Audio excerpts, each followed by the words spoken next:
we're pretty darn excited. This is the end of our 6th or 7th year on the STEM Teaching Essentials. 6th?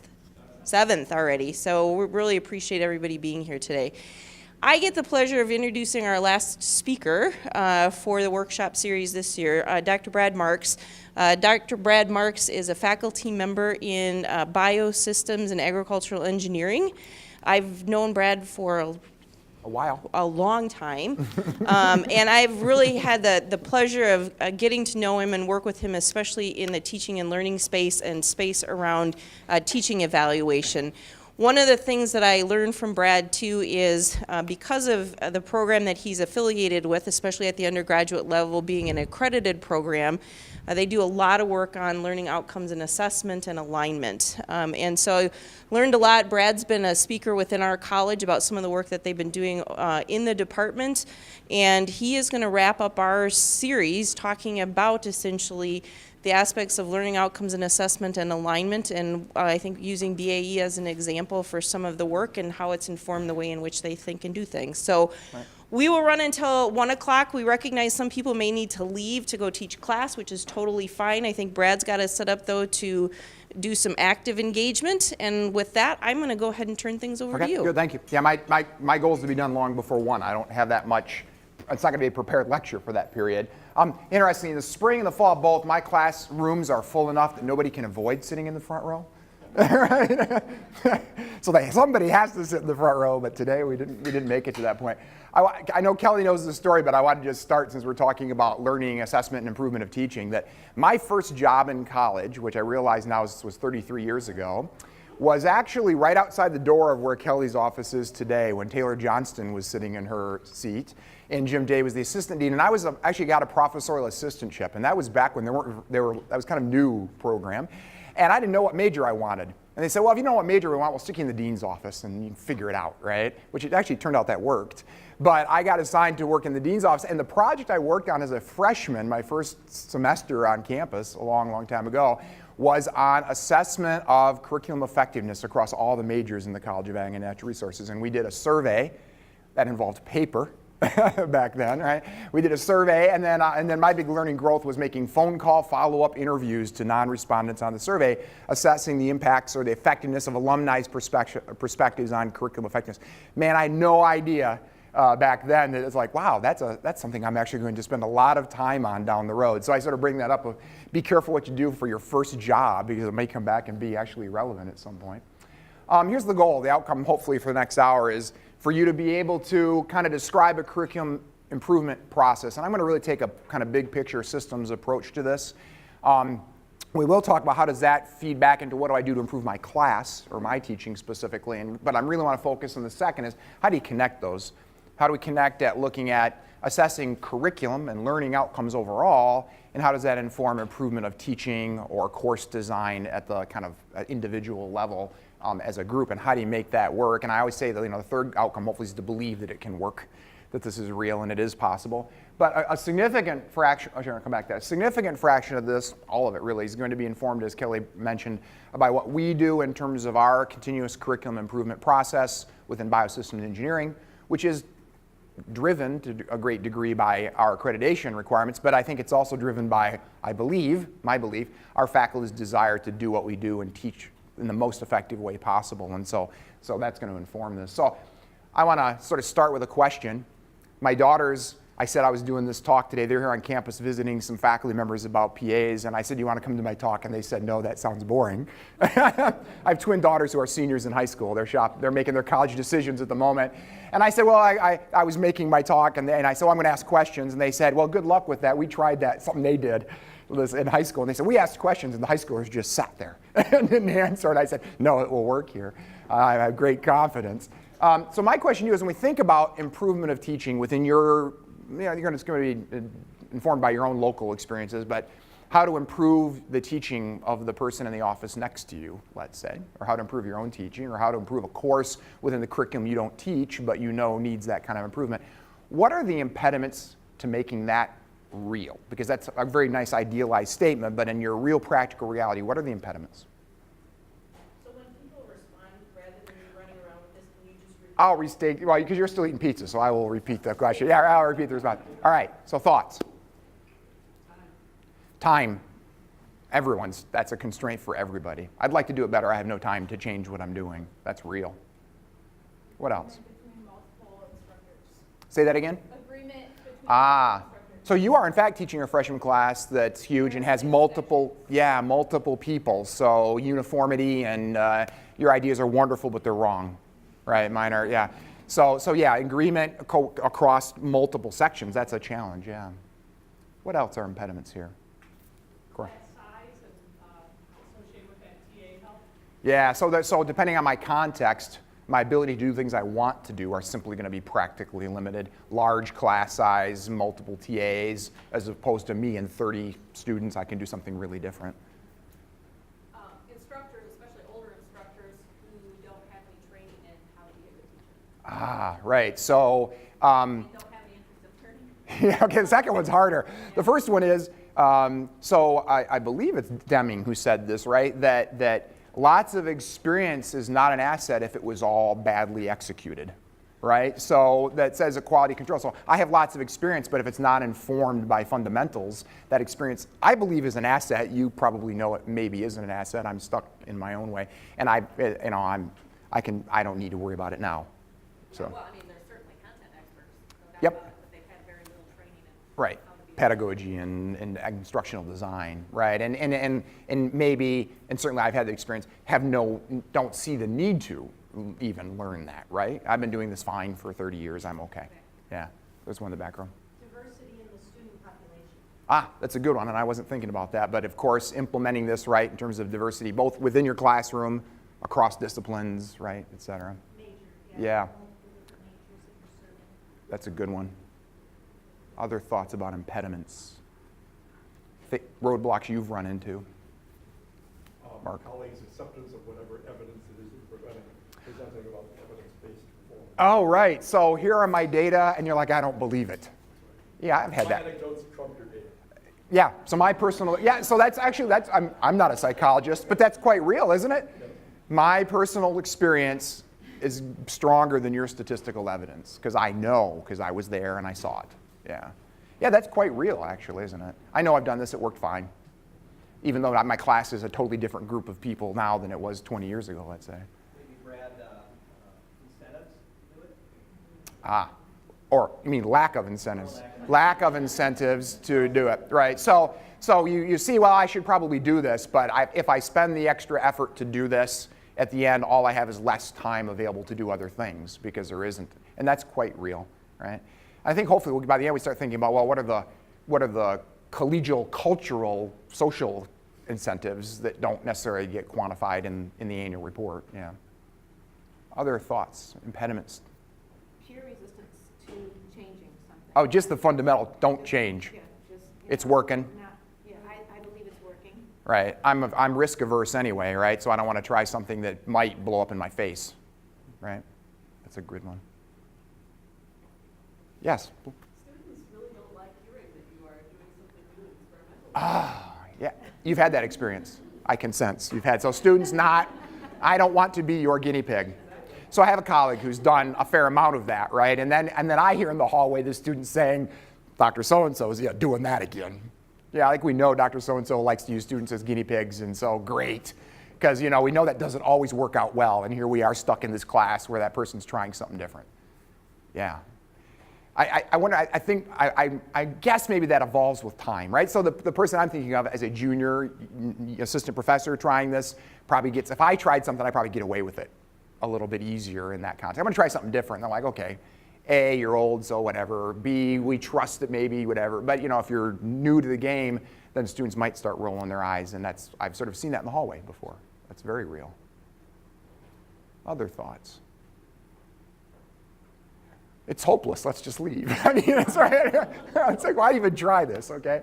It's not hopeless, right? You guys know that, you're here. And so let's sort of think about our context. So I want to tell you about a little bit about the program that I'm working in biosystem engineering. So I've been a faculty member for 25 years. I've been here for 19 of those, and have been managing the undergraduate program for about 15 or 16 of those years.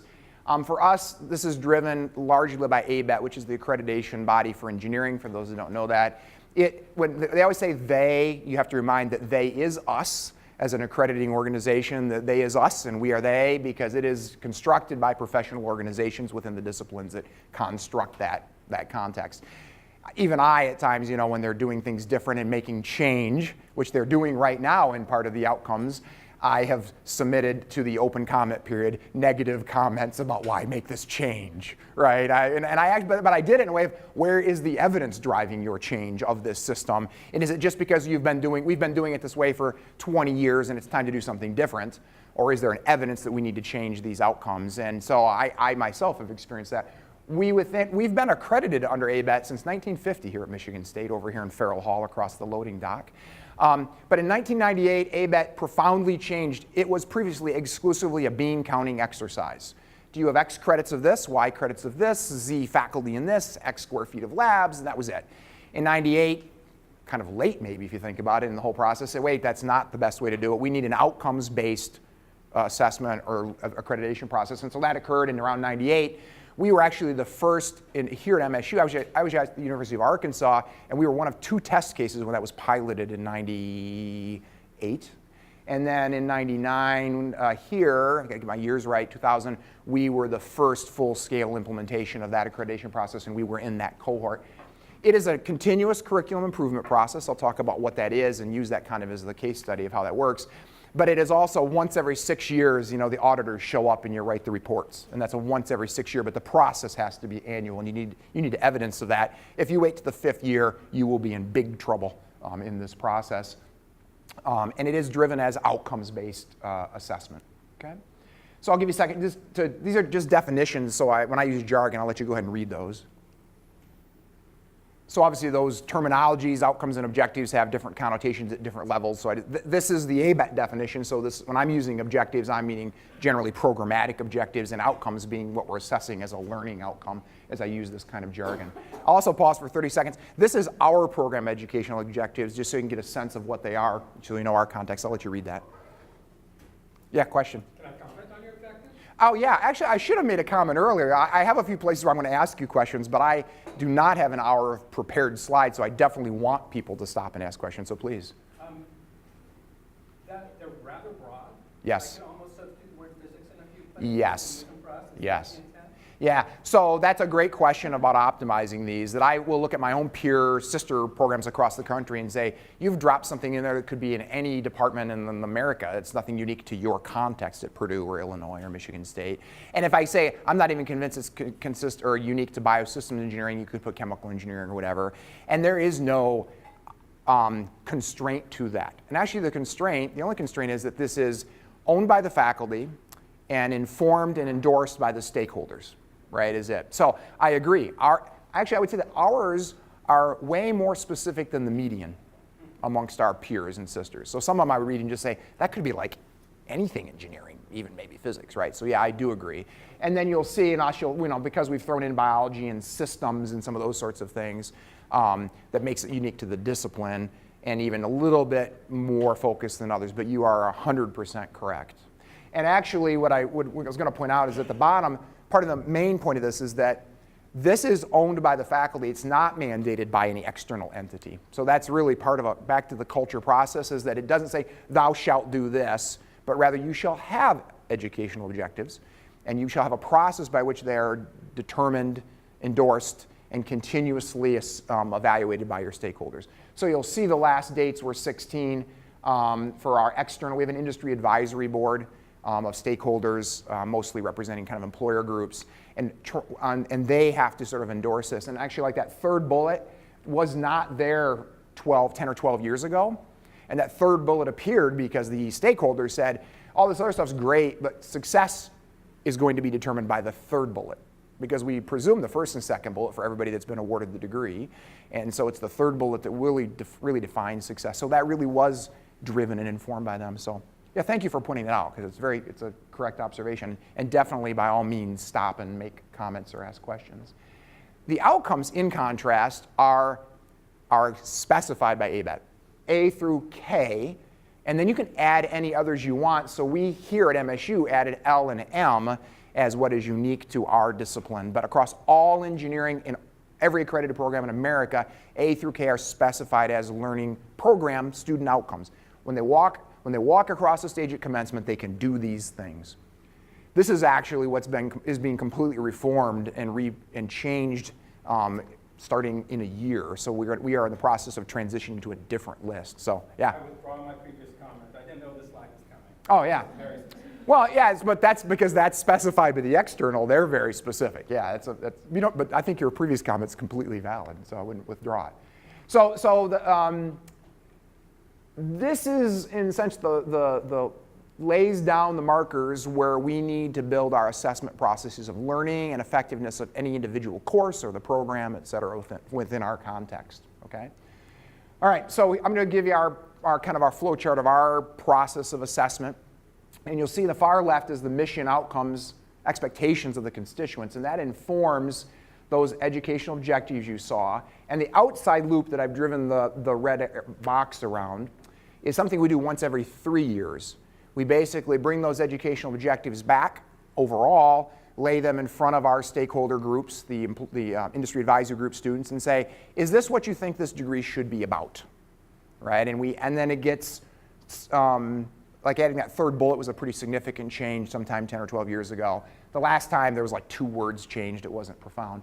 But we do that in a triannual process. Our annual process, which I'll describe in more detail, is we look at the program, the graduates, the assessment of learning, and then we loop it back in and say, is there something that we need to change in the program, anywhere in the program? And I'll give you some examples from what we've pulled in terms of those evidence, and I'll give you examples of what those are. You'll see that the faculty, it has to all go through the faculty, right? This is, we own the curriculum. It is the one and only thing at the university that we truly own, right? And at any university, hopefully. This is what we own, and it is our responsibility, okay? If you take that and stretch it out like an annual year, I just want to point you out, this is sort of the calendar. And you see there's 2 points where we bring in the Industry Advisory Board, October and in April. They come in for a full day meeting, and they see some assessment data. If we are making changes in curricular courses, we lay them on the table generally to them to say, what do you think about that? How does this sort of set for you? I'll give an example of that later. And then we have what is our feedback day in May, usually the day after grades are due. And then we do our action day in August. And then feedback day is when all of the assessment data are laid on the table, and the faculty have what sort of nominally is a half of a day to chew it and distill it and argue about it and say, is there something informing us about what should be improved or changed here?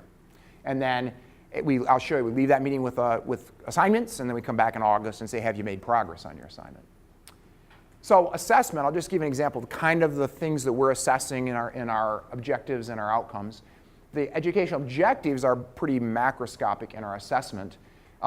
Because you saw that our objective primarily is to educate engineers who are capable of doing this kind of work in these sectors in this industry, our number one assessment is, are they repeatedly getting jobs in that sector? And if our graduates are dominantly getting jobs in food and energy and the environment and health as engineers practicing, then we must be doing something right.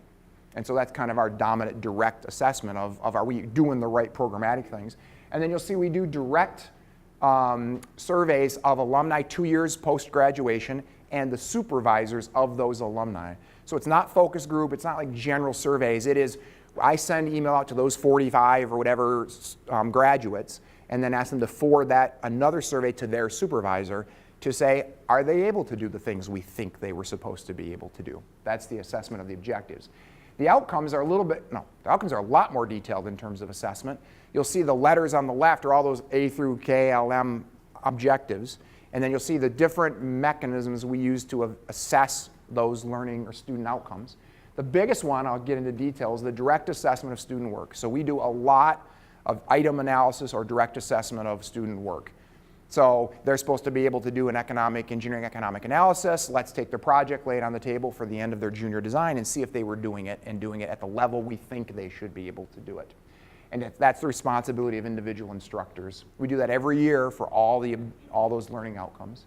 We then have the senior design jury. Actually at 1 o'clock today, I'm going to run out because they do it over several days.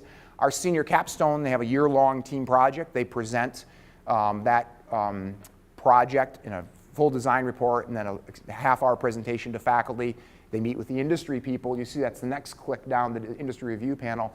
Our senior students have to present that report to a panel of practicing engineers, and then they get an hour in a room with 2 practicing engineers, usually at least one of them licensed, in which they ask them, why did you do these things? Why didn't you do these things? It's a really cool experience because they sweat. It's fun.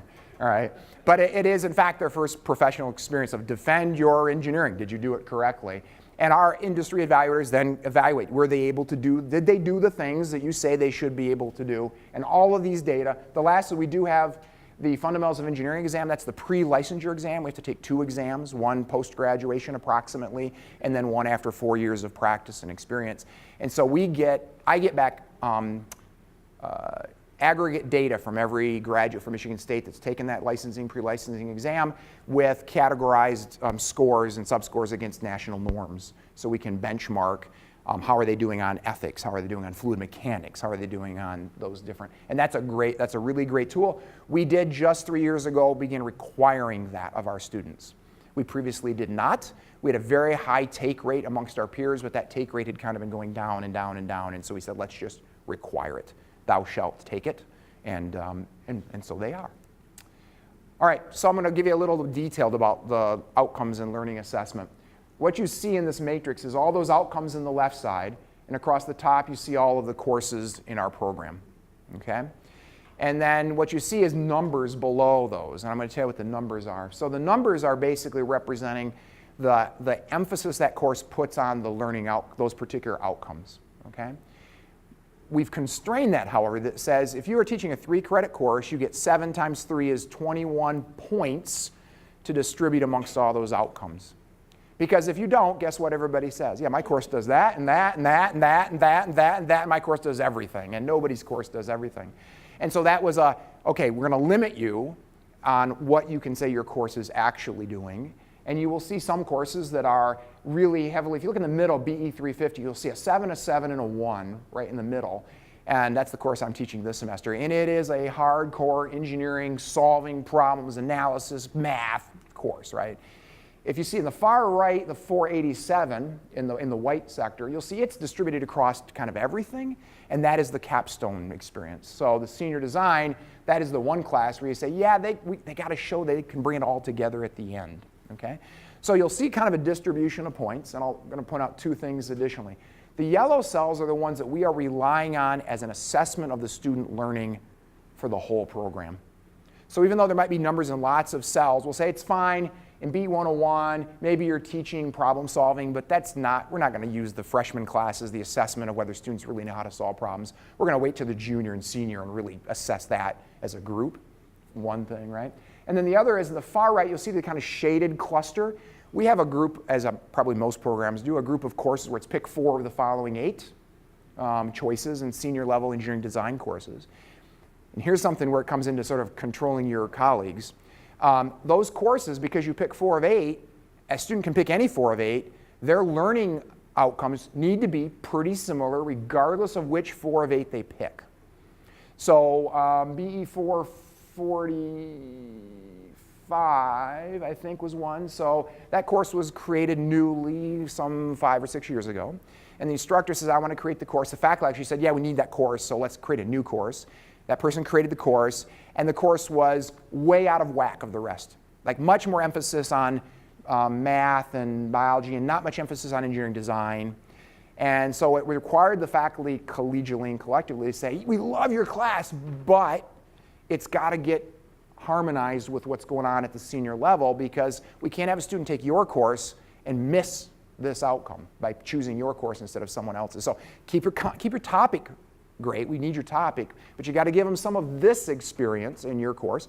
And that person went, basically like, but I don't, and guess what? The person did it, and now the person was very proud of that person's course because that's a really good course, and the students get great experience from it because that person essentially bent the course over and said, I got to do some of this stuff in my class. And so it was a good experience for all parties, but the initial statement was, I don't know how I can do that in my class, right? That was the first conversation. Okay. All right, so you see all the yellow dots where we're making assessments, and what does that look like? So, for example, I'll give you a communicate effectively. You can see that shows up in, I don't know, whatever it is, 5 courses from the freshman to the senior level being assessed at different points in time. And so when we get to that feedback day and lay all that information on the table, we are looking at it longitudinally for any given particular outcome. All right, click on any one of those courses and you go deeper and you find another matrix. You'll see A through K. I don't go all the way on the left. This is for BE 101. And you'll see the course competencies. So in the middle, what you're seeing is the outcomes you probably have on your syllabus, right? This is my learning outcomes for my class or my course objectives. And each instructor then is asked to map that into the learning student outcomes for the overall program. How are you contributing to the program outcomes? And then in the yellow, how are you assessing it? You can see homework, exam, team report, Q for quiz, all right? That's the assessment tool. And then you'll see the metric goal, a little hard to read, but actually I'll probably blow this up. Yeah, so if you blow it up, you'll see for this class under communication, which I brought up, in the freshman level, they have to write a design report. And so what this says is there's a rubric for the writing sub-score of that report. And the metric is that at least 80% of the teams will get above 80% if it's a 5-point scale on that rubric for the writing component of the report. Correct commas and semicolons and paragraphs and citations and so forth. So each instructor then at the end of that semester says, I lay all the reports down, I flip through them and check mark them, and that semester 86% of the reports met that bar, which means the course met the bar of at least 80% overall need to do that, okay? All right, give you another example. This is actually the capstone level, and this is a much more kind of summative evaluation of learning. In the rubric that they implemented about 5 years ago, I really love this rubric because it is, every time you put down scales and rubrics for assessing learning outcomes, right, and then you give them to different faculty members, then you say, oh, geez, they have a different perception of, is that very good, where is it? This one isn't perfect because it's still, you give it to 10 faculty and you're still going to get a little different assessment, but it has really brought the standard deviation down significantly amongst faculty evaluating, because they're evaluating different groups of students doing different kinds of projects, which is really hard. And so the rubric boils down to if you ask the faculty member, is it okay to give this to an industry, our client now?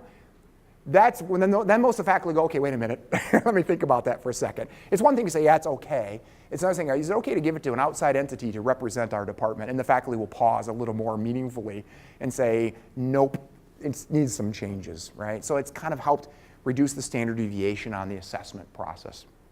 Okay? Yeah, question, thank you. Yeah, so I think it's harder to guard against, well, no. I have some colleagues it's harder to guard against grade, I don't want to say guard against rigor, that's not the right thing. How do I guard against grade inflation? Because we'll have some colleagues, just that person is always scoring their teams lower than I would score them, always. And there are definitely ones that do the grade inflation. So the way this is handled, the way it's tempered, is that there are multiple points of the same assessment. So the lead instructor for the course makes that assessment on certain components. I am a faculty advisor for a team this year. I make that assessment. And then the industry advisory group, when they come in, will make a similar assessment. So partially as you're tempering any extremity in terms of individuals, it is a challenging task for the lead instructor of the course because they're actually dealing with 10 or 12 faculty doing this assessment individually. And so they have to try to diplomatically suggest if someone's like not getting, you're coming back like, you're an outlier here. And so when you're doing the next, because I think I probably had 4 points of assessment over the course of this capstone experience. It will never be perfect. Yeah, it's a great question because there are, you'll have colleagues that are like, yeah, it's great. And I'm like, I saw the presentation, it wasn't, yeah. And conversely, we'll have some that just they're grading the seniors like they're grading our doctoral students, and so we have to try to. This has resulted in a better tempering of that than the whole excellent, very good, fair scale. That just didn't. That had much higher deviations. Yeah, thank you. It's a good question. So what we do then is we're checking all these boxes. If on the far right, if I don't meet this metric, then you'll check a box and say I failed to meet the metric in my class. And then what you'll see now is over the whole, this is a 3-year, we do a 3-year rolling total. How many X's did we get? And how many places did we fail to meet what we thought should be the student learning outcomes? Okay? And so you'll see, oh, there's a 1 here and a 1 there. We don't get too worried about it. And if you were looking at all of those rows, which row would be the one you wanted to talk about at the feedback day? E, yeah, elephant, right? Yeah, so E is the one where you're like, yeah, that seems to show up in multiple classes and sometimes multiple times. What that means is that those instructors evaluating their student work said that cohort did not meet the bar. You know, we didn't get the outcome we were shooting for in this, right? And so what we do is we take that information in the spring and we lay that on the table. And we actually use that to drive what we talk about. So this is part of what I've thought about in this overall big picture about how do you improve a course or an instructor's delivery of a course or the outcome from the course, is that some of our peers will look at their outcomes and they'll just say, well, this year we're going to do A through D. Next year we'll do E through G, right? And they're just kind of being systematic rather than being driven by, well, where is the need to drive the improvement? And that might mean you might miss something that needs attention. And so we really use this to drive. Otherwise, what happens is, right, you faculty, and I know I've been in these meetings, the faculty come and say, now, I have an idea, right, which is not a bad thing, but I want to change this class, right, because I think we want to do this thing, and I want to change my course description. And it requires some collegial pressure, and it does say, wait a minute, why? Why do you want to make that change in your course? What's the driving force? And if there's kind of no driving force, there could be external driving forces, but it's just because you want to change the content because you're interested in topic C more than D, that's not good enough, right? Basically, there has to be some evidence. This provides the means for us to guide a faculty discussion that says, yeah, okay, let's get this around the table, and we will all discuss, is there a problem here? So this was the E, the one you just identified. And every feedback day, we sit down and as a group, as we're distilling through, I don't know if I had that on the slide, you know, it might be 40 pages of stuff, FE exam results, survey results, all this data, and we're sifting through it together, and we're identifying where is the point. Every one of those will come out of that meeting with, okay, there's a driver for change, here's the action we agree should happen, and here's the responsible party, right? And if you don't come to that meeting, read the minutes, right? All right, so and I usually highlight those in yellow when necessary. So this one said, yeah, it looked like an E, which was a problem identification and formulation outcome. We said, it seems like it's shown up in a couple classes. They're still struggling. They're engineers. They ought to be able to you know, put problem taxonomies down and say, that's this kind of problem, and we're having some challenges there. So this was showing up in BE, mostly BE 350 and 351, but look what the action was. The action was not do something different in BE 350 and 351. The action was do something different in BE 101 and 230, okay?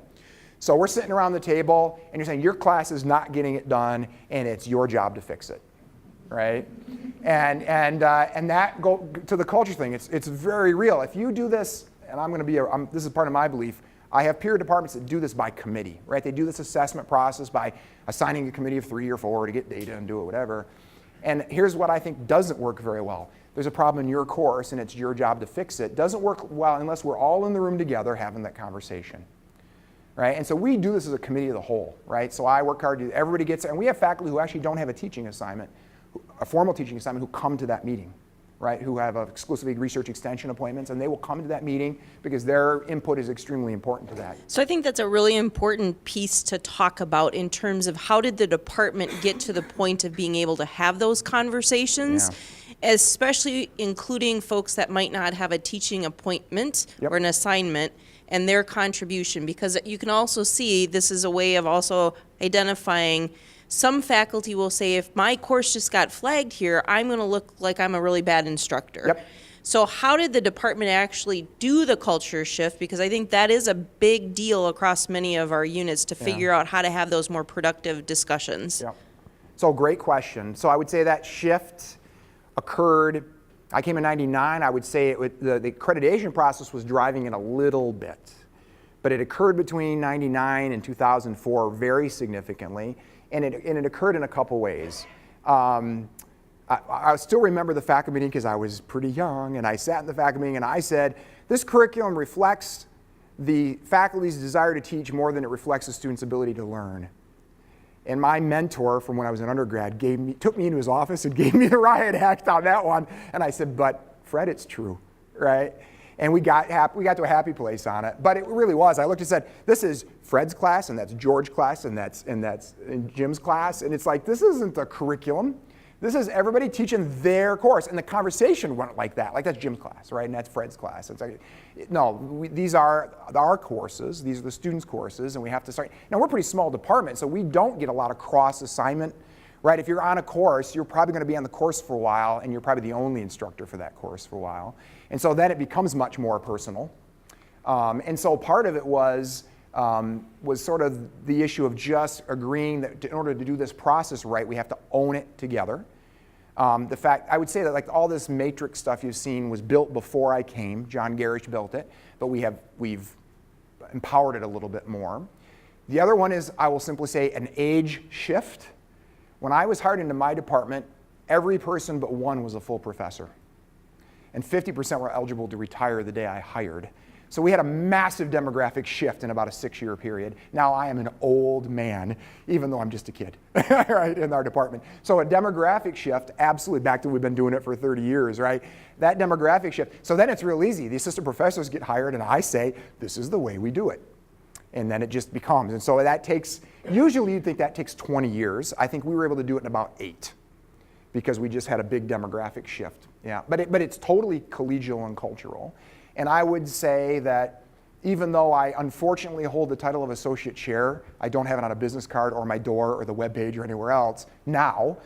That's something that occurred recently for other reasons. I've managed this for whatever, 10, 12, 15 years just as a faculty member without a title. And I have felt and long felt that has worked so much better. The chair does not run this, and the chair does not do this. And the chair, thankfully, both of the chairs I've worked for here have simply sat in the second row when we do this stuff. You know, they have their opinion, they render their opinion, but they don't drive it. And I feel like the collegial part of it works so much better when it's like, yeah, the problem may be my class, right? Okay, so whatever. And if you model that behavior collegially, then it becomes accepted.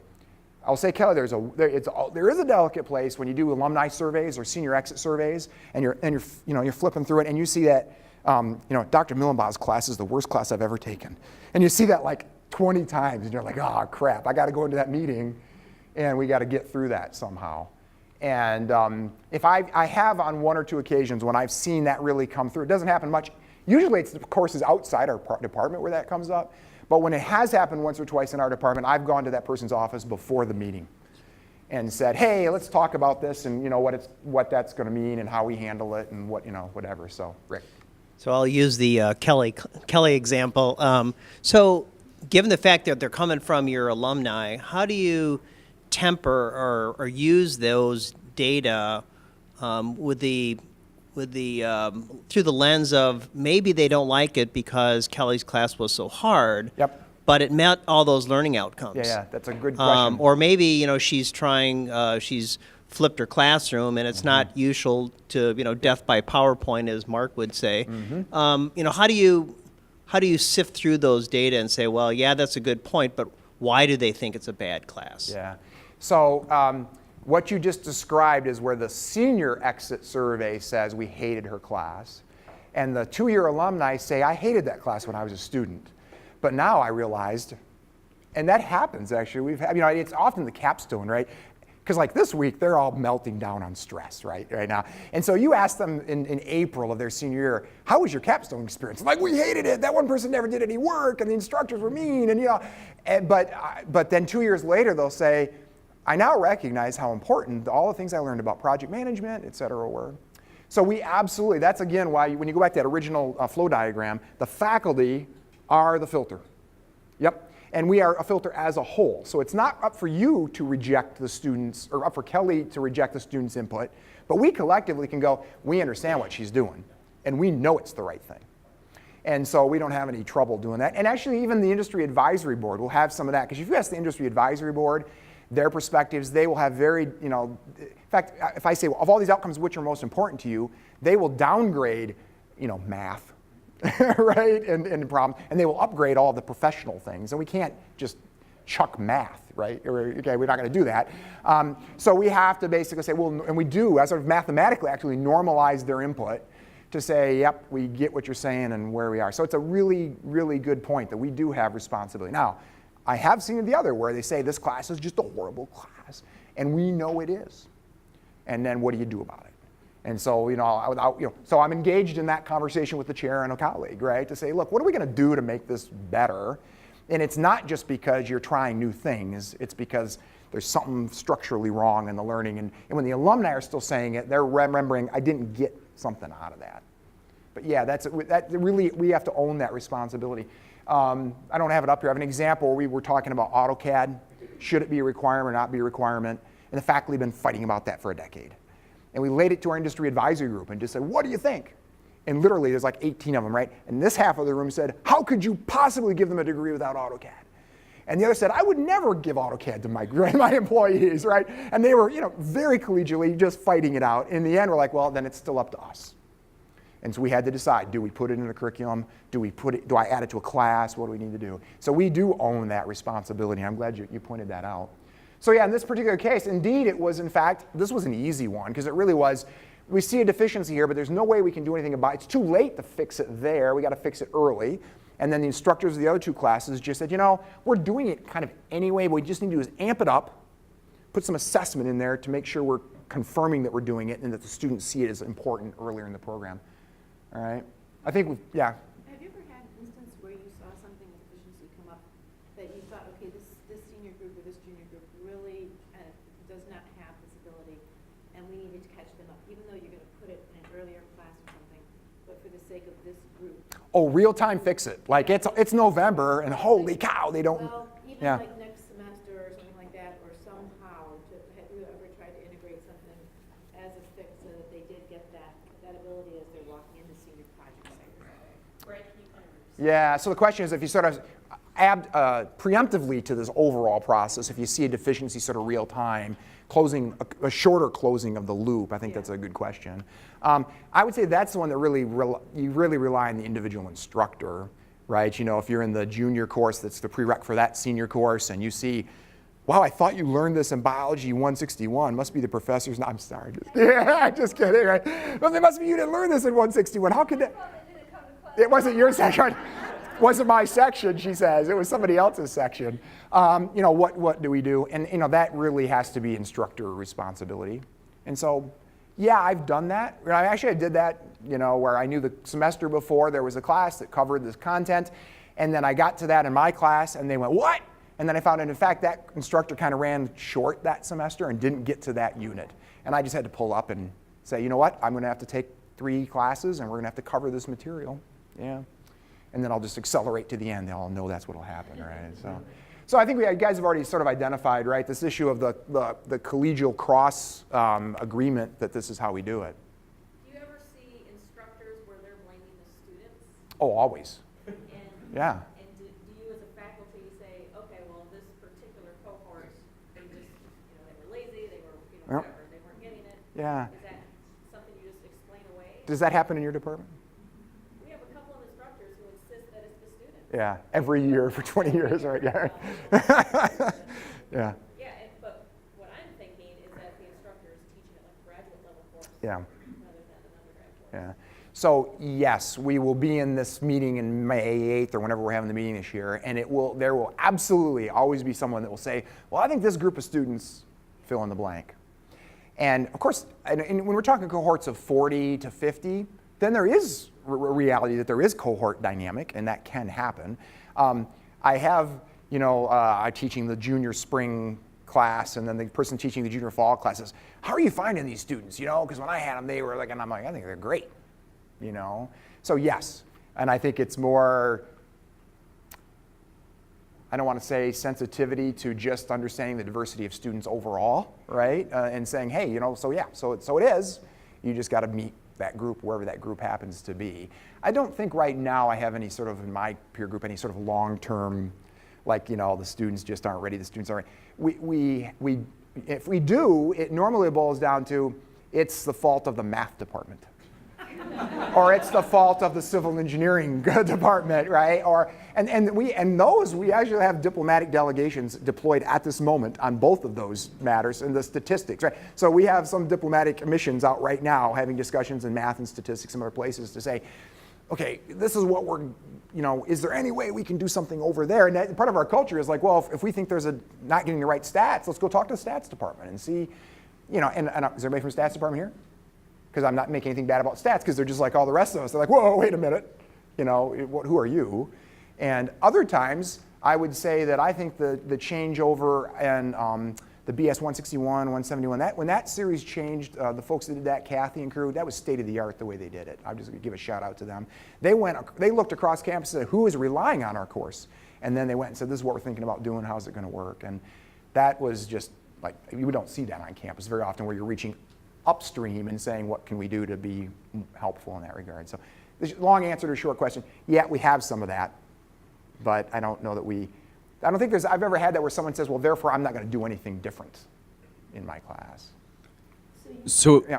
as a follow-on to that question, does your data have cohort information? In terms of, do you see a dependence on cohorts in your data from year to year, or is that fairly consistent? Folks that have been around, remember we used to get the grade reports that would show the grade and your average grade in BE 350 and the average grade that the students in your group have in all of their other courses. Do you remember that? Mm-hmm. We don't get that anymore, do we? Does that exist, Kelly, anymore? I've not seen those data. Yeah, because the answer, that's kind of old now, but it used to be you get the report and say, here's the average grade assigned in all of your courses in BE. And here's the average grade that the students that were enrolled in that course got in their other courses. And so I remember specifically a colleague and I that team taught a course, and it was like, I'll make up numbers. Our average grade in the class went from 2.8 to 2.5 to 2.4 3 years in a row. I'm like, what are you doing? But when we looked at it, it was like, nope. In fact, we had 3 different cohorts. That was really well correlated with what they were doing in their others. We don't get that kind of data now to know, is there a difference? So it's purely anecdotal, right? We don't really have data that says, yeah, this group of students is different. Can I just interrupt? Yeah.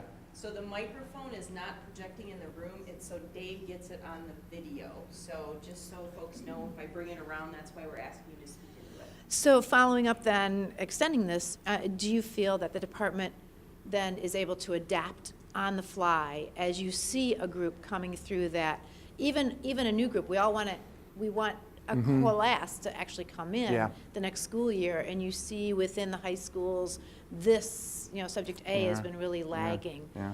Do you feel that you uptick fast enough then to meet those needs, fit it into the course, and go on? Yeah, I don't think we have anything programmatically built in to do that. Certainly there are good teachers that can adapt on the fly, but we don't have anything programmatically that really does that. Good points. Yeah, Rick? Wait till the microphone thank you. shuffler comes around. Brad, could you give us an example of the assumptions that the department makes about students coming in as freshmen, or transfer students, if you have transfer students, about what they can do? So you're talking about demographics and cohorts, and is it the student's fault, or aren't we teaching well enough, or whatever? But we've had discussions in our department about major assumptions of what we think our students can do, that maybe we're not being as effective as educators because we're making some bad assumptions. Right. And then go out to high schools and have them all change their senior level courses. And I would say we've not had that discussion sort of programmatically. We do like BE 101, you have to have at least pre-calc or being into calc to be in there. So we sort of like, okay, if you're coming in Calc 1, we're going to make some assumptions about your problem solving skills. That doesn't tell me about your ability to do writing or stoichiometry, or you can do a whole other kinds of list. So we've not had that kind of discussion. But it would be kind of like the next logical extension of, what do we do? We can't change the high school curriculum, but what can we do to adapt, be informed when we adapt to that? So, was there another? No, Leanne, sorry, time's up. Can't, no more. So there is no pre-assessment when undergrads come in? Like, I didn't have one when I went into college, but have you advanced that far? Where you do a pre-assessment? No. Other than that, we know what their placement is, and for us it's math, so we know their placement into math, and so then we can make some assumptions. And actually there are folks, Tom Wolf's done that at my other university, some really good long-term data that shows we can predict percentage success outcomes based on that freshman math coming in engineering. But again, not deterministic, that's probabilities. All right, I'll give you a couple more quick examples. So this is one where we were taking data from alumni and senior surveys, and they were talking about really tools. So sort of feeling like they had a lack of skill sets in using tools, MATLAB and simulation tools and software. And so that was interesting because the reason I'm bringing this one up as an example is showing that the solution was a dispersed solution. It wasn't a point solution. And it goes back to the pick 4 of 8. And if you can pick 4 of 8, we can't put the solution to this in one of those courses. We can't even put it in 2 of the courses. We can't even put it in 4 of the courses, because if we put the solution in 4 courses, a student has the choice of picking the other 4 and then getting out the door without this skill set. And so you'll see these pairs of numbers in the area of energy, environment, health, and food. We have sort of 4 pairs of courses. And so we basically laid it down to those instructors and said, okay, make sure that in one of or other or both of those pairs that you need to add that. And it really showed up, I think, in the last 2, 468, 469 and 477, 478, which are the energy and food courses, weren't doing that. And so the assignment at the bottom was, okay, Wei Liao, you're going to be in charge of getting these folks together and say, okay, Susie and Kirk teach these 2 courses. Which of you is going to add that in your course? And we leave the meeting saying that's what's going to happen. And they might say, and what's the first thing? I have no time in my class to add this stuff, right?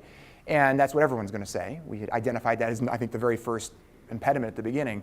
But we come out of it really saying we have to add it. So just decide what's going to get shortchanged or jettisoned to make sure it's covered to some degree in one of those classes. Mark. So do you use the same sort of matrices that show which courses have which emphases as a way of deciding what can go out of those courses? So yeah, it isn't actually, arbitrary? Right, so that probably will go down into the work group task, but it does go and say, well, I'm doing this. I'll give you an example. I inherited a junior level course that was doing numerical analysis. And it was great, it was fine, but we said we want to add all this other stuff related to biological transport processes. And so we collectively said, well, we can't, there's no space to add it. And I said, what if we just jettison all the numerical analysis? Because again, you're trying to teach them to do the advanced stuff when they don't know the basic stuff. And of course, the person who had previously taught the course said, we can't do that. The punchline, we did. Right? We said, if we see that this is important and we've identified it's a need, then we got to put it in there and say, what can we get rid of here and not impact the system? And the reality was, learning that in the junior wasn't determining their outcome at the end of the game. And so we said, okay, we don't need to do that here. So yeah, it's the mass balance is the challenge. And you look and say, you're teaching something that's not really, it's your thing and you love it, but it's not, we're not depending upon that, right? One more example. Do I have 2 example 2s? That's brilliant. It's example 2.5, I guess, I don't know. All right, so again, anybody from electrical engineering here? All right, so our students are required to take a circuits course, EC 345, had been for decades. And it was showing up as on these outcomes assessments from the exiting seniors and the alumni as saying, we're not getting anything out of this. We're not learning what we think we should be learning. It's not, blah, blah, blah. Your basic set of complaints, right? And you've got to filter it. Like, is it just because you hate the class because it's hard, or is it like, are you learning stuff that you need to be learning? The end result of this, our action, I'll just share what the action was that we said, we're gonna dump that class. And we're going to take and create our 1-credit lab course, make it a 3-credit lab course where we jump them from physics to instrumentation is what we really felt was the outcome we needed. And I'm going to talk about collegiality. Truman Surbrook, those of you know Truman's in his 53rd year of teaching at Michigan State. And in his 50th year of teaching, we said, hey, would you mind adding a couple credits to your class? Now, most people that got told that at their 50th year of teaching will have a variety of answers, some of them gestures, right? Truman said, I'll do whatever we need to do. So when you got somebody that's been teaching 50 years and is sitting in the room, and we're like, oh man, I mean, like literally hesitating, going, it seems like everybody agreed the solution was our lab class just needs more instrumentation. That's what it needs. And there's the guy who's been here for 50 years and saying, hey, you don't mind adding a couple credits to your class? And you sort of hold your breath, and he says, I'm going to do whatever I need to do.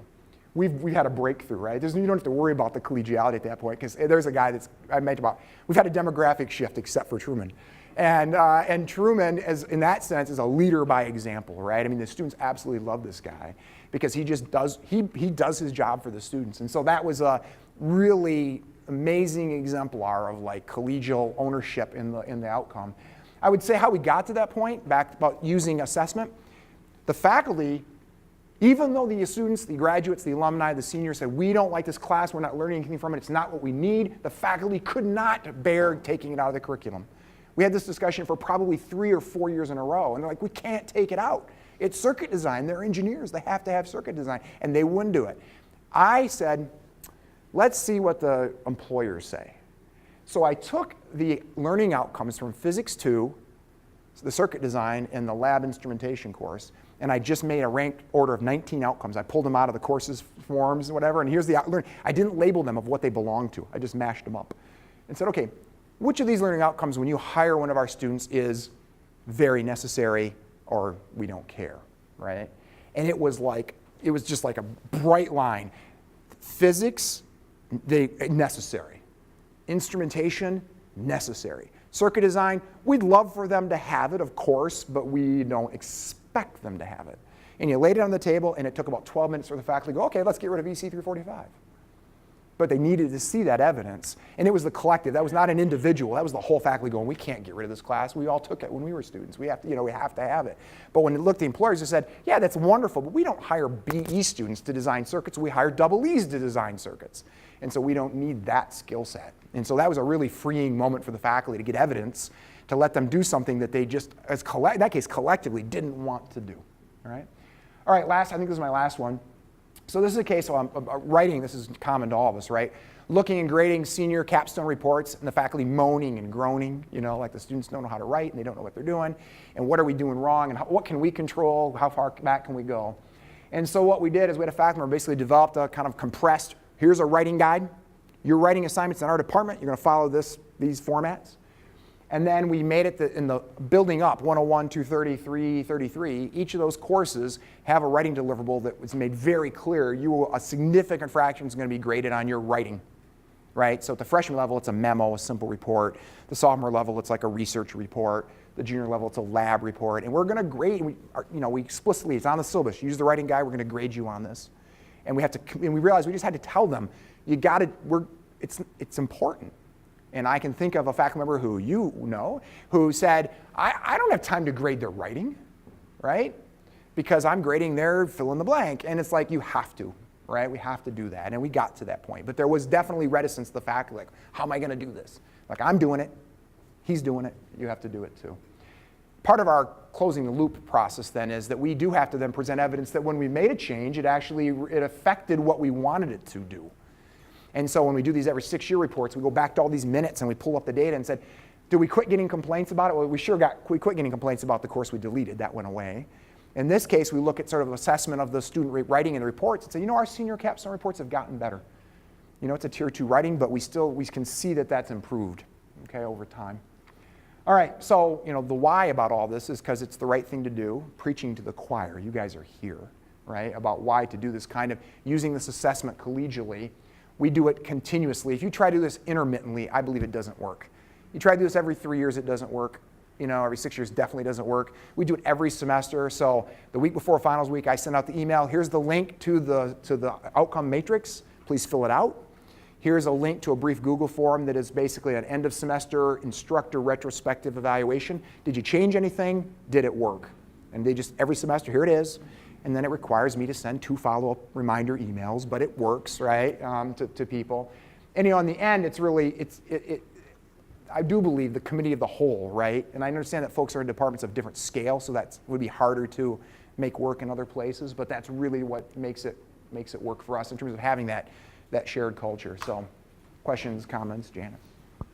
So Brad, you kind of got to this idea of you have these forms that instructors have to fill out letting you know if things change. How did you get a really good sense to begin with what everybody was teaching and doing so that you could kind of start building and understanding what was covered where, how, and when? Yeah, that's good. So that numerical matrix of what's in, so gosh, we used to do this on paper and then we did it in Excel and now it's a Google Sheet and my life is so much easier. So that's open to everybody to see what others are doing. Now, that's a pull, not a push. It doesn't make them do it. What we haven't systematized, and I've tried to do, and I would say not as effectively as I wished I did, was to have periodically, let's call it an expose of what's going on in the classes. And so we did that in a series of faculty meetings, like, okay, at each faculty meeting, we're going to spend 15 minutes, 3 classes. Give me 5 minutes on yours, 5 minutes on yours, 5 minutes on yours, just so I'm like, and when we were doing it, there was pretty regularly like oh, I didn't know you were doing that in BE 230, right? And so, but that was ad hoc. And I have to sort of think about, and you've triggered that for me, about how do we make sure we do that systematically, so it's not just like 6 years, you do the report, people may or may not look at each other's as well. Now, we certainly do when we identify in meetings, like, okay, there's an issue here. Then we sort of say, well, what are you doing what are you doing for writing? What are you doing for writing? We kind of dig deeper. But that's only when it's driven by a need. It's not more like, let's just make sure I know that, oh, I didn't know you were doing mass balance work in your class. That's really helpful for me. I discovered it by accident. I was doing something students, you guys notice, oh yeah, we learned all that in Dr. Liao's class 2 weeks ago. I'm like, sweet, I just saved a day or two. But we weren't, yeah. I wish we did do that better. We've done a little bit with the advisory board. Again, I would call it ad hoc, not systematically. When we have the one meeting in the fall, there's a little more flex time when the advisory board, and we will kind of show them what's going on. But we tend to do that more with the upper level courses, which are more kind of professional practice, because then they'll inform, like, okay, are we missing anything that's current in the world? Yeah. But that's a great point. Yeah. So mine's kind of two-part. I'm just curious from the group, how many of you encourage students as a whole or as an assignment to use the tools that are available on campus, like the writing shops, the math assistants, et cetera? I mean, do you target certain students and say, hey, I think you should go, or as a group, I want you to go do this because next week you're doing this assignment in this area? Show of hands, any of you encourage students to go out and use the other? And then does the department on a basis use those tools also, like bring people in? I know in our seminars we tried, but, and then I have one last question. This one is the loaded question. Could you describe black box engineering for me? I'll answer the first question, which is simple, no. Okay. Right, I mean, me personally, I do it on a as-need basis, right, not as a systematically thing. And then what's the context of the black box engineering question? Oh, sorry. I was thinking, hopefully it's not that opaque. Other comments and questions? I have one. Since you opened yourself up to this by stating that you've already been working on surveys since time immemorial, in the opening, the surveys that you're giving students and to students who are a couple of years out at the end, do you have any sort of methodologies or resources that you use to make sure that you're getting the most out of those surveys, more of the data you want and less of the I just hated this course because I hate this course type of answer? Yep. So I'll give you a strong personal opinion on one, is that, in engineering, we are using paper SIRS. We still are using paper SIRS. And our average response rate's 95% on our SIRS data. So just that, right? So we take the same approach when we do our senior exit, is that we lock them in the room and hand them the survey. And we don't try to do it a web-based because the response rate just plummets. And so then the utility of the information. So if I can say, I've asked the seniors, did you fill in the blank? I'm not talking about the design, but just the execution of it. Then we get all of the data. Alumni 2 years out and supervisors, that's harder, right? And so right now what we're doing is the web-based survey that I send to those alumni. It's real important at commencement. I say to them, hey, watch for that email you're going to get from your favorite professor, Marks, in 2 years, and be sure to respond to it because it's going to be important. We tell the seniors that, right? And say that it's going to be important because we're going to kind of keep making this program better, and your opinion is going to be really important to us. I cultivate that ground in advance. And I use a web-based survey, and then the response rate's not 90%. But I've gotten 75% probably, right? Because it's somebody they had class from, sending them an email, so I can get 75 from those students. The design, Dillman, somebody know Dillman's book on total survey design? So I've used that for 100 years, and the update of that. And there's some principles in there about how to design for good response, right? Most of those surveys for us are the outcomes worded as affirmative claims.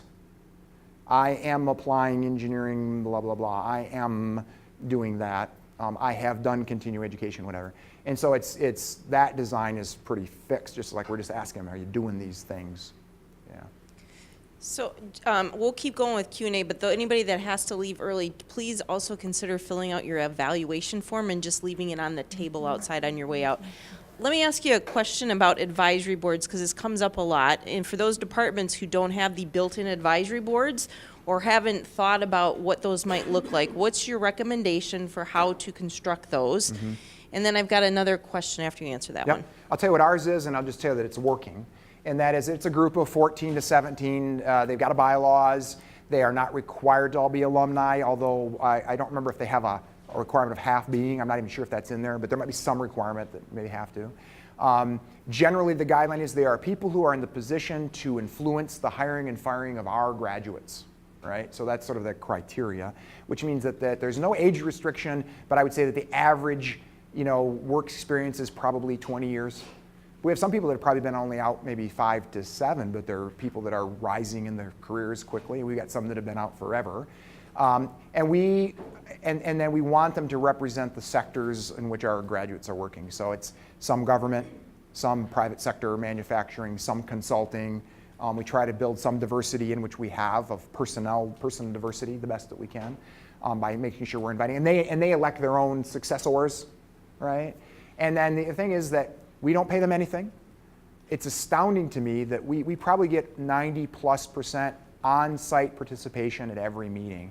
And they're coming from Florida and Chicago, and they're not just local people. They're coming to New York. And they're coming here on their own dime, but we never ask them for any money. This is not a development or activity for us. And so they do not come in thinking, oh, we're going to get hit up for money. We really are just saying we are trying to improve the system. And I think as anytime you have a group like that, if they know that they're really influencing it, they will just keep coming back. And by us really, I do make a point of when we have that meeting saying, hey, by the way, last year we asked you about that thing, and we did that thing you said we should do, and this is what's going on. So-and-so is doing this in their class, or we've added the tool thing to the class. So they hear that what they're doing is influencing it. So not all of the programs on this campus are accredited programs. So one of the things that we hear occasionally in our college is, well, this work on learning outcomes and an assessment is an unfunded mandate. It only matters for those units that are accredited, et cetera. I'm curious if you could talk a little bit or provide guidance to folks in the audience about how to think about this if you're not in an accredited unit, how you talk across your colleagues about these kinds of things, and then also how you continue to move that needle forward when you don't have the accreditation, kind of either being the carrot or the stick, whichever way you want to look at it. If you hired me to be the chair of a department somewhere that wasn't doing this and wasn't under accreditation, I would find 3 people that I felt were believers, and not me. Even though I'm a believer, I'd stay out of it.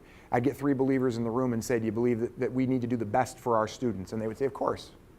And say, okay, can you help this? Can you make this happen? Because I am really fortunate. I work in a department where there is, I will say this, and I'll make sure there is nobody teaching in my department that doesn't care about students. There's nobody that wished they had a job without a teaching assignment or wished that they had less teaching assignment. There's nobody in my department buying themselves out of teaching, right? And there's no one in my department that ever asked to buy out of teaching, to my knowledge. So that's kind of a group of believers. Now, I know you drop me in some other place, you're not going to have that. You're not going to inherit that necessarily. And you're not going to get everybody on the ship, right? But part of it is that it's just the collegial. We are here for the students. We want the best outcomes from the students, and we have a shared responsibility for the students. So like the faculty jury presentation I go to, it's not my design team, but I'm going anyway. Because I feel like you're getting a degree as conferred by the faculty of blah, blah, blah, and this is just we have to keep saying it, right? We all jointly own this most important product we have. So take it one step further then, and then talk about what the department is or isn't doing to recognize the collective faculty around this work when the pressures of RPT and especially research productivity are so prominent. Yep.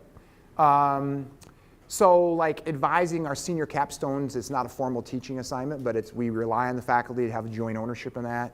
And so the chairs said, well, I'll treat that like a 1-credit class in terms of your load and effort, even though it's not a formal assignment. That's just kind of, because that's a real investment into smaller groups of students. In terms of this assessment business, I think the short answer is nothing. It just has to be, because if it does boil down to, and Rick made the point about incentives, right? There is no incentive here except for Brad will be annoyed with you. I mean, it's to some degree, and hopefully your colleagues will be annoyed with you. And I don't claim that I work at Utopia, by the way. I mean, my department's got all sorts of problems like every other department does. But in this space, people get it done. And I really believe, because it was driven from the beginning by John Garish before me, and then driven as a collegial, and we're working in a handoff right now to someone else who will not hold any administrative title, but it will be a colleague, that by force of like, this is the right thing to do. Who's going to tell me it's not the right thing to improve student learning, right? I mean, that's you just can't. That's a non-starter. You can say, I don't want to do it, and I don't want to change, and I think you're wrong, and we have some of those discussions. But I do think it's hard to effect cultural change anywhere if you think you're starting in a spot where you don't already have it. I think generally we probably, it's probably true most engineering anyway, and most of the programs that you guys are from, we want our students to be successful. We're here in order for them to be successful as students and as professionals, and so there's a compelling evidence that this works independent of accreditation, right? So. And so, I mean, again, the pushback is, it's always the time thing, but you've been doing this now for so long. Would you and your faculty say that actually you're not spending any more time doing it, you're just doing it more coherently instead of every cat running around doing whatever they want to do? That, I mean, it's not like people aren't spending time doing their teaching if they're not doing this. But, this collective conversation as opposed to, gee, I just got to fix it myself and going off and doing something different just to see if that makes it better. Yeah, I will for my own, so I have a joint appointment in food science and human nutrition, right? And so I, for some period, sat through curriculum meetings there. I, for time, just don't do that much in that department from the curriculum side at this point. I sat through them for a number of years, and I saw Brownian motion. I saw random movement of courses, right? We're going to add this course this year, and 3 years later, we're going to delete this course.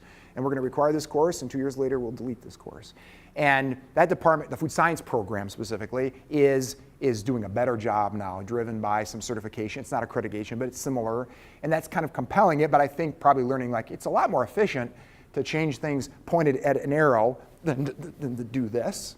And I see that we're making a kind of minor change in the program. And the faculty as a collegiate are reticent to make a change. And it's not change averse. It's like, man, we've worked so hard to get this here. We know, do we really want to make the change? Is that really going to be an improvement or not, right? And so that is kind of an important part. They know they're spending time. I try to, back to Jason's question about surveys. Part of the survey design is, better than anybody here. You send the survey out, so the survey is going to take you 5 minutes. Can you give me 5 minutes right now? And if you do, you will change the course of the world, right? Give me your 5 minutes.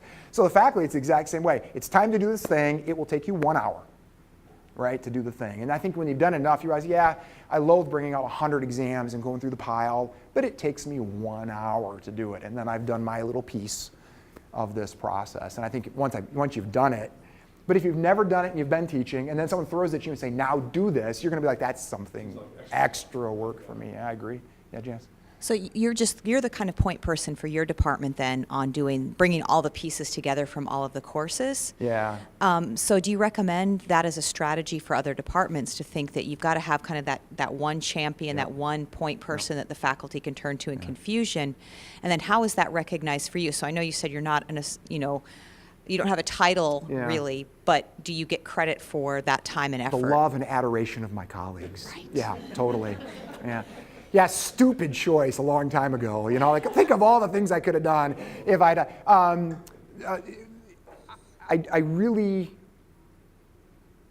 Kelly knows we're in the transition now of handing this to someone else, and the reason is I don't think anybody should do it for 20 years, because at that point it starts to be my thing, and that's a systems thing. I love doing it. I'm passionate about it. I think I probably could still do it well for a long time. But I don't, from a systems point of view, I think having any one person do it for 20 years is probably dangerous. And so we're transitioning to a person who's younger than me and was selected predominantly because of our belief, the chair is in mine, that this person possesses the reliability and the charisma to get his colleagues to do it. That was the driving force. And so, yeah, and because there are other people that are maybe passionate about it, but probably don't have the dynamic to get it done. And so I do believe it requires a champion to some degree. And I think being a faculty member, not being an administrator, is the most important thing to bring people along in that. Can I add on to Janice's question? Because you're saying something that I do think is important without actually saying it out loud. Which is you have the buy-in, though, of the leadership of the department. Sure. Yeah. which is important, I think, for facilitating whoever is the champion to be able to move this Yeah, and the forward. buy-in isn't, I don't want to do this in both of my chairs here case. The buy-in is, I know the best way to do this is to not have me do it. And when we interviewed chairs, Daryl says, what about this? What about this? I said, you won't have to worry about it. He said, good. Right? But he knows about it. He's an expert in it. He's done accreditation as a visitor, but he doesn't meddle in it much. It becomes sticky, however, I would say. We get back to a case where there's a faculty member and there's a problem and that course isn't going well, and I think it's the faculty member's not doing the job well. That's a sticky wicket, and at which point then I say, that's the chair's job. Right? And so when we have that, right, it's going to happen. I mean, it's going to happen in everybody's department, and it's happening. There's points like we've been trying to corrective actions, and they're not working, and so we need to just do something different. And that's where then the chair really steps in this case, and the chair has to step and say, well, we got to find a solution that involves personnel assignments and doing something different, because having the collegial discussion has not solved the problem. And that's, I shouldn't say back, I don't work in utopia. Those problems exist. Yeah. Good. Thanks for all the comments and the questions. I appreciate it very much. So I know, Brad, I know is going to have to sneak out of here as close to 1 o'clock as possible, but I think you'll stick around for a little bit in case people... I got a cookie I got to still eat, so I won't leave before I eat the cookie. Right, sorry, and sorry, Dave. I do want to just acknowledge Dave Ellis in the back of the room. Dave is our videographer, and Dave will actually get the video up onto the STEM Teaching Essentials website, and you'll be able to see it up there. So if you want to share it with folks in your unit, I encourage you to come back. Dave usually gets these turned around in a week or so, and check those out. This is the last session that we have for this year. We welcome ideas of things that you would like to see for next year, so don't hesitate to write them on the back of your evaluation form or send them to Corey, Mark, myself, Kendra, or Suzanne, and we'll happily make them a part of our conversations. You had a question over on the end here.